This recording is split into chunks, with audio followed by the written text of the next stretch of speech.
जोजो किड्स। चींटी और हाथी।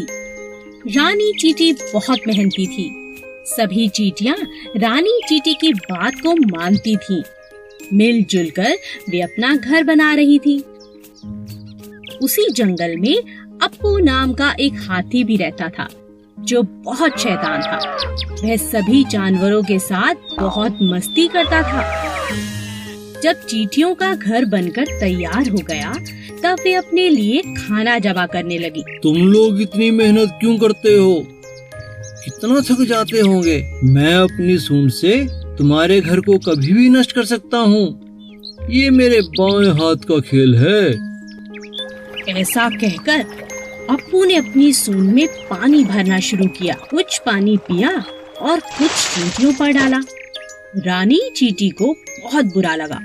उसने कहा, हम बहुत दिनों से इतनी मेहनत कर रहे हैं अप्पू, पानी डालकर हमारी मेहनत को बर्बाद मत करो। मैं जो चाहूँ कर सकता हूँ। तुम बहुत घमंडी हो अप्पू।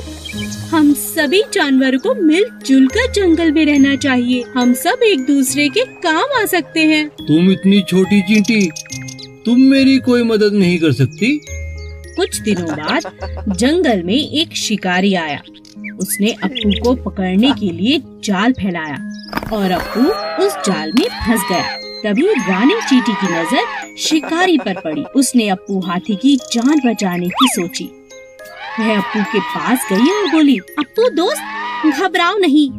मेरा दोस्त चूहा तुम्हारा जाल काट देगा और इस शिकारी को तो मैं मजा चखाती हूँ।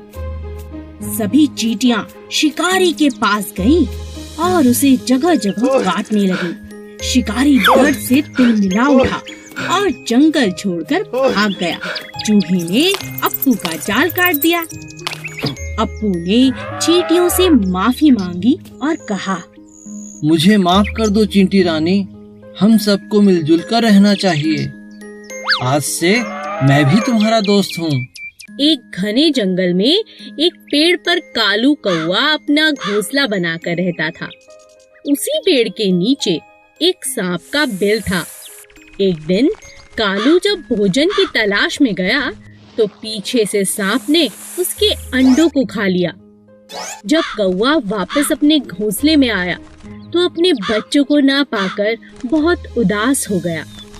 कौवे को सांप पर शक भी हुआ और उसने फिर सांप से पूछा, भाई सांप, क्या तुमने किसी को मेरे घोंसले की तरफ आते देखा? किसी ने मेरे अंडों को खा लिया है? नहीं नहीं, मैंने किसी को नहीं देखा।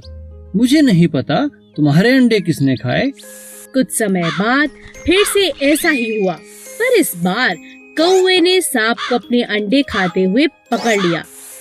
अच्छा, अब समझ आया, तुम ही मेरे अंडों को खा जाते हो। मुझे तुम पर पहले ही शक था।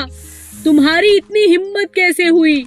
मेरे अंडों को खा गए। मुझे भूख लगी थी, इसीलिए मैंने तुम्हारे अंडों को खा लिया। तुम मेरा कुछ नहीं बिगाड़ सकते। इतना कहकर सांप अपने बिल में चला गया। कालू बहुत उदास हो गया और उसने सांप से बदला लेने की सोची। फिर वह उड़ता हुआ राजा के महल की तरफ चला गया। तभी उसकी नजर महारानी पर पड़ी, जो तालाब में स्नान कर रही थी। महारानी के कीमती जेवर तालाब के किनारे पड़े थे, जिनकी निगरानी उनके सिपाही कर रहे थे। कालू कौवे को एक उपाय सूझा। वह एक लंबा सा हार अपनी चोंच में फंसाकर उड़ने लगा। सभी सैनिक कौवे का पीछा करने लगे। कालू ने चालाकी से उस हार को सांप के बिल में डाल दिया। जब सैनिकों ने बिल में डंडा मारा, तब बाहर निकला सांप, जिसके गले में महारानी का हार था। सैनिकों ने पीट पीट कर सांप को जान से मार दिया और हार ले लिया। इसी तरह कालू कौवे ने सांप से अपना बदला ले लिया। एक जंगल में एक बहुत ही खतरनाक शेर रहता था। क्योंकि वह जंगल का राजा था, इसीलिए वो कभी भी किसी को भी खा जाता। एक दिन जब राजा अपनी गुफा में आराम कर रहा था, तभी एक छोटे से चूहे की नजर शेर पर पड़ी। अरे वाह, इतना बड़ा शरीर, इतने बड़े बड़े पंजे, इनके तो दांत भी बहुत नुकीले लग रहे हैं। शेर राजा जी का तो कोई मुकाबला नहीं कर सकता। तभी सब जानवर इनसे इतना डरते हैं। चलो गुफा में अंदर चल के देखता हूँ। जैसे ही चूहा शेर के पास पहुँचा, अचानक शेर की आँख खुल गई और उसने चूहे को दबोच लिया। अरे वाह, आज तो भोजन खुद चलकर मेरे पास आ गया, मजा आ गया। मुझे माफ कर दो राजा जी, मैं तो गलती से आपके पास आ गया। मुझे खाकर तो आपकी भूख भी नहीं मिटेगी। हो सकता है मैं आपके कभी काम भी आ जाऊं। चूहे की यह बात सुनकर राजा के मन में दया आ गई और उसने कहा, ठीक है, वैसे भी मेरा पेट आज बहुत भरा हुआ है। जाओ, मैं आज तुम्हें छोड़ता हूँ, लेकिन दोबारा ऐसी गलती मत करना। और इस तरह चूहे की राजा ने जान बख्श दी। एक दिन राजा शेर भोजन की तलाश में नदी किनारे पहुँचा। वहाँ उसे शिकारियों ने अपने जाल में फंसा लिया। गुस्से में आकर शेर जोर जोर से दहाड़ने लगा। ये तो राजा जी की आवाज है। लगता है हमारे राजा किसी मुसीबत में है। चलो उनकी रक्षा करते हैं। चूहे ने जब शेर को जाल में फंसा देखा तो अपने दोस्तों के साथ तुरंत जाल को काट दिया और अपने राजा की जान को बचा लिया। शेर को खुला पाकर शिकारी भी भाग खड़े हुए। उस दिन के बाद से शेर और चूहा अच्छे मित्र बन गए। एक सीधा सादा हाथी और एक चालाक लोमड़ी दोस्त थे। दोनों साथ में घूमा करते थे। एक दिन वो दोनों भोजन की तलाश में जंगल में इधर उधर घूम रहे थे कि रास्ते में उन्हें एक शेर मिला। आओ, मुझे तुम्हारी ही तलाश थी। अब तुम दोनों में से एक मेरा भोजन बनेगा। यह सुनकर हाथी बहुत घबरा गया। उसने लोमड़ी से कहा, तुम शेर से बात करके देखो। ठीक है। शेर भाई, जरा मेरी बात तो सुनो। आपके कान में कुछ कहना है। कहो। शेर भाई, आप तो मेरे भाई हैं। मैं तो आपकी सब बातें मानती हूँ। मुझे खाकर आपका कोई फायदा नहीं। आपका पेट भी नहीं भरेगा। सच कह रही हूँ। इसीलिए एक आपको उपाय बताती हूँ। आपको हाथी को ही खाना पड़ेगा, तभी जाके आपका पेट भरेगा। इतना बड़ा हाथी खाने के बाद 2-4 दिन मजे से आप सो सकते हैं, आराम कर सकते हैं। नहीं तो मुझे खा के कल तक फिर भूख लग जाएगी। पर वो कैसे हो सकता है? मैं तुम दोनों को खाऊंगा। अरे नहीं, आप मेरी बात मानो। आपको बस मेरे साथ मिलकर हाथी को गड्ढे में गिराना होगा। फिर दोनों ने मिलकर हाथी को गड्ढे में गिरा दिया। अब शेर खुश था कि उसका शिकार कब्जे में है।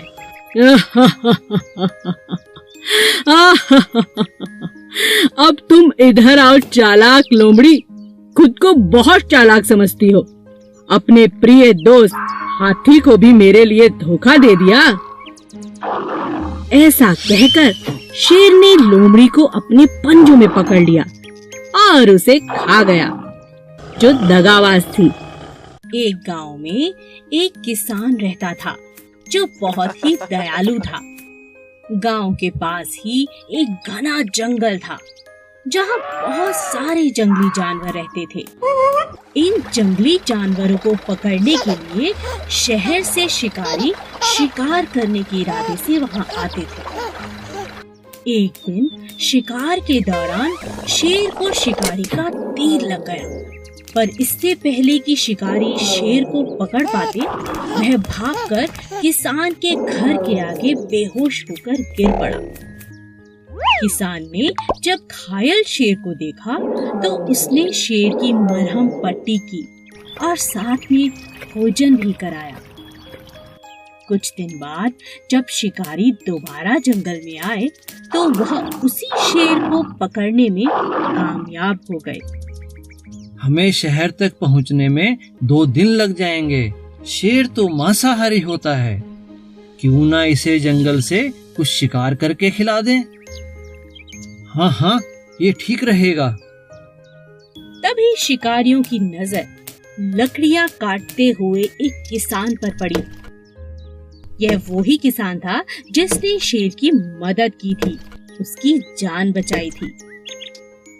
शिकारी ने जबरदस्ती किसान को पकड़ा और शेर के पिंजरे में डाल दिया। सुनो शेर, अब यही तुम्हारा भोजन है, इसे खाओ। शेर बहुत गुस्से में था और भूखा भी, लेकिन जैसे ही वह किसान के पास पहुंचा, उसने किसान को पहचान लिया और उसे चाटने लगा। एक इंसान और जानवर की ऐसी अद्भुत दोस्ती देखकर शिकारी हैरान रह गए और उन्होंने उन दोनों को आजाद कर दिया। अच्छे कर्म का फल हमेशा अच्छा होता है। 2 कौवे। एक जंगल में 2 कौवे रहते थे। एक था कालू और दूसरे का नाम था भोलू। दोनों मिलजुल कर साथ साथ रहते थे, लेकिन उनमें से कालू बहुत चालाक और हट्टा कट्टा था और बेचारा भोलू जैसा नाम वैसा ही सीधा और सादा था। एक दिन कालू और भोलू में बहस हो गई। मैं तुमसे ज्यादा हट्टा कट्टा हूँ, इसलिए मैं तुमसे ताकतवर हूँ। नहीं नहीं, मैं तुमसे ज्यादा ताकतवर हूँ, क्योंकि मैं तुमसे उम्र में बड़ा हूँ और ज्यादा समझदार हूँ। दोनों अपनी अपनी बात पर अड़े रहे। कालू कहता है कि वह ताकतवर है और भोलू कहता है कि वो ताकतवर है। बस ये लड़ाई खत्म होने का नाम ही नहीं ले रही थी। तब दोनों अपने बीच में प्रतियोगिता रखते हैं। जो भी अपनी चोंच में एक थैली में कुछ भरकर जितना ज्यादा ऊपर उड़ेगा, वो ही ताकतवर होगा। कालू बहुत चालाक था। उसने अपने थैले में रुई की गेंदें भर दी, लेकिन भोलू के थैले में नमक भर दिया, जिस बात का भोलू को पता ही नहीं चला। अब दोनों ने उड़ान भरनी शुरू की। देखते ही देखते कालू ऊपर की तरफ चला गया और बेचारा भोलू वजन के मारे ज्यादा देर तक ऊपर नहीं उड़ पाया। वह नीचे नीचे ही उड़ता रहा, क्योंकि उसकी थैली में ज्यादा वजन था। तभी अचानक बहुत तेज बारिश होने लगी। कालू बहुत परेशान हो गया, क्योंकि रुई की गेंदें बारिश के पानी की वजह से भारी हो गई थीं, जिसकी वजह से उसका थैला भी भारी हो गया था। उसे उड़ने में बहुत परेशानी होने लगी। लेकिन भोलू को बारिश अच्छी लगने लगी, क्योंकि बारिश के कारण उसका थैला अब हल्का हो गया था, क्योंकि बारिश के कारण उसके थैले में रखा नमक घुलने लगा था। अब भोलू ऊपर उड़ने लगा और उसने चुनौती भी जीत ली। हमें किसी को धोखा नहीं देना चाहिए। आलसी तोता। एक पेड़ पर 2 तोते रहते थे, किट्टू और मिट्ठू। एक बहुत आलसी और दूसरा बहुत ही समझदार था। एक दिन समझदार तोते ने देखा कि पेड़ की जड़ से एक बेल निकल गई है, जो पेड़ का सहारा लेकर चढ़ती जा रही है। अरे देखो, हमारे पेड़ पर एक बेल ऊपर की तरफ आ रही है। चलो मिलकर इसे काट दें। मुझे तुम्हारी सहायता चाहिए दोस्त। मैं अकेले इस बेल को नहीं काट सकता। आज तो मैं बहुत थका हुआ हूँ, हम कल काट लेंगे। ठीक है दोस्त, पर हम कल इसे जरूर काट लेंगे। अगले दिन फिर से तोते ने मिट्ठू को आवाज लगाई। मिट्ठू मिट्ठू देखो, बेल तो दिन प्रतिदिन लंबी होती जा रही है। आओ इसे काट दें। कहीं शिकारी आ गए तो इसके सहारे हमारे बच्चों तक पहुंच जाएंगे। तुम्हें इतनी जल्दी क्या है, कर लेंगे। मिट्ठू तुम बात को समझो, अभी तो बेल नाजुक है। मिलकर हम इसे काट सकते हैं। अगर ये सख्त हो गई तो इसे काटना बहुत मुश्किल होगा। ऐसा करते करते कई दिन निकल गए और बेल पक्की हो गई। तोता रोज मिट्ठू को आवाज लगाता, लेकिन मिट्ठू कोई न कोई बहाना बनाकर टाल देता। किट्टू तोता अपने बच्चों को लेकर दूसरे एक ऊंचे पेड़ पर जाने को मजबूर हो गया, क्योंकि उसे पता था कि मजबूत बेल के सहारे कभी भी शिकारी आकर उसके बच्चे ले जा सकते हैं। मिट्ठू, मैं अपने बच्चों के साथ दूसरे एक ऊंचे पेड़ पर रहने जा रहा हूँ। क्या तुम भी चलोगे? यहाँ रहना सुरक्षित नहीं है। मिट्ठू तोता आलसी होने की वजह से हर काम कल पर टालता रहा। इसी तरह एक दिन जब शिकारियों की नजर मिट्ठू के बच्चों पर पड़ी, तो उन्होंने मजबूत बेल पर चढ़कर मिट्ठू के बच्चों को उठा लिया। अंत में मिट्ठू को अपने आलसीपन के कारण बहुत पछताना पड़ा। Please subscribe.